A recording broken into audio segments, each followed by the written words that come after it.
বর্তমানে আপনারা কি নির্বাচন চান কি চান না? নির্বাচন চাই। নির্বাচন চাই। আপনি কি নির্বাচন চাই? নির্বাচন চাই। সুষ্ঠু নিরপেক্ষ নির্বাচন। সুষ্ঠু নিরপেক্ষ নির্বাচন। আপনি কি আমরা নির্বাচন চাই ভাই। আচ্ছা, যদি নির্বাচন চায় তাহলে আপনি একটা দলের নাম বলেন যে এই দল আসলে ক্ষমতায় এই দেশে চাঁদাবাজি লুটপাট আপনার গরিবের টাকা মারি কানাডায় বাড়ি করা পারবে না। এখন বর্তমানে জামাত সরকার যদি আসে সবচেয়ে ভালো হয়। যদি জামাত সরকার আসে দেশে বর্তমানে যে পরিস্থিতি তাতে ভালো দেশে হবে। চাঁদাবাজি হবে না, না, আর দেশে লুটপাট হবে না, লুটপাটও কম হবে এবং মেয়েদের সম্মানও রাখবে। সম্মানও রাখবে। বড় ভাই কি বলেন? জি অবশ্যই। জামাতকে সমর্থন দিচ্ছেন আপনি? জি অবশ্যই। বড় ভাই আপনি কি যে জামাতকে সমর্থন দিচ্ছেন? জামাত ইসলামকে সমর্থন দিচ্ছেন? আমরা জামাত কি শুনুন। হ্যাঁ জামাতের বড় ভাইকে জামাতকে সমর্থন দিচ্ছেন? সমর্থন দিলাম। আপনি কি জামাতকে সমর্থন দিচ্ছেন? সব এক।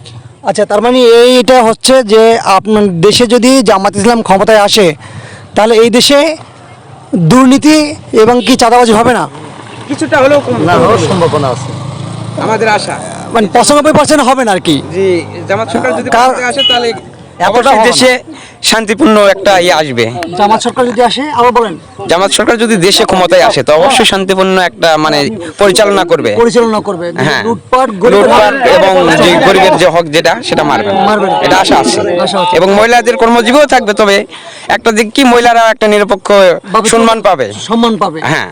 আচ্ছা, এই বিশ্বাস আপনার জামাতের প্রতি এত বিশ্বাস কি কারণে? তারা কি কোরআন দিয়ে দেশ চালায় এই জন্য? না না, তারপরও তাদের যে ইসলামের উপরে। ইসলামের উপর একটা ভিত্তি করে, ইসলাম তারা- শব্দের অর্থ যেমন শান্তি, তারা অবশ্যই শান্তি চাইবে। পরিপূর্ণ ইসলামের মধ্যে আছে বিধায় হ্যাঁ। আমরা তাদেরকে চাই। চাই।